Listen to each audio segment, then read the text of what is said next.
nouveautés Maxi Sport, c'est tout de suite et je te les présente en deux parties. Avant de commencer, n'oublie pas de mettre le code ALEX dans toute la boutique, ça te donnera environ 5% de réduction. Alors, cette semaine, en termes de nouveautés, on a beaucoup de produits de chez Asus ROG que je vais essayer de vous présenter, mais il y en a vraiment pas mal. Et on commence tout de suite avec le Carnix, c'est un nouveau micro de la marque. Je ne saurais pas du tout s'il est bien ou pas, parce qu'il y a très peu de vidéos review sur le produit. Ça reste correct, je pense qu'il se rapproche énormément du HyperX, hein, on va pas se le cacher, et on a pas mal de RGB ainsi qu'un logiciel fourni avec. On continue avec le nouveau tapis de souris de chez Asus ROG, c'est le Ace XXL noir, c'est un tapis de souris en tissu de très grande taille, mais vraiment très grand. Néanmoins on est sur du 3 mm d'épaisseur avec des bords cousus. Encore une fois, je ne saurais vous le conseiller puisque c'est nouveau et surtout Asus n'ont jamais fait des bons tapis de souris haut de gamme. Cette fois-ci c'est encore un tapis de souris de chez Asus, mais un tapis de verre trempé XL. On est sur du 500 par 400 avec une épaisseur de 4 mm. Je crois, si je ne dis pas de bêtises, que c'est le tout premier tapis de souris de la marque. Dites-moi en commentaire si vous voulez que je le teste, ça pourrait être intéressant. On poursuit avec les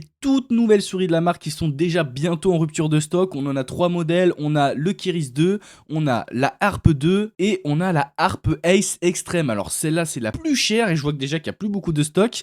Elle est faite en fibre de carbone, elle a un capteur de la marque, le ROG M Pro avec 40 000 de DPI, des switches optiques, etc.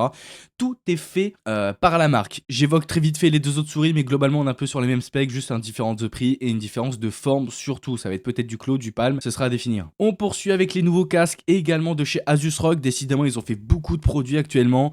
C'est le Pelta Wireless, c'est le moins cher des 3 casques qu'on va voir. Il est performant, il est annoncé à 70 heures d'autonomie. À voir si ça va être vraiment 70 heures, on les connaît les annonces d'autonomie. Ils en ont également sorti un autre un peu plus haut de gamme, cette fois-ci à 240 €, un design un peu plus triangulaire, un peu plus premium, en noir et en blanc. Les spécificités sont à peu près pareilles, même si l'autonomie est plus grande. Le micro a l'air de meilleure qualité et surtout la qualité des matériaux qui n'est pas le même. Et on continue avec le nouveau clavier de la marque qui est affiché à 390 €. Oh là là, mais je sais pas qu'est-ce qu'ils ont fait, ils ont pété un câble. C'est un clavier magnétique sans fil qui peut se déclipser sur les deux côtés. Et j'ai envie de dire, il touche à un marché qui n'est pas le leur, hein. On est plutôt sur des claviers custom pour ce genre de produit. Et là, je sais pas qu'est-ce qu'ils ont essayé de faire. Franchement, je vous le dis direct, n'achetez pas, clairement. Quoi qu'il en soit, n'hésite pas à me donner ton avis en commentaire sur certains produits que je t'ai présentés et n'hésite pas à mettre mon code like dans toute la boutique. Et je te dis à bientôt pour une prochaine vidéo.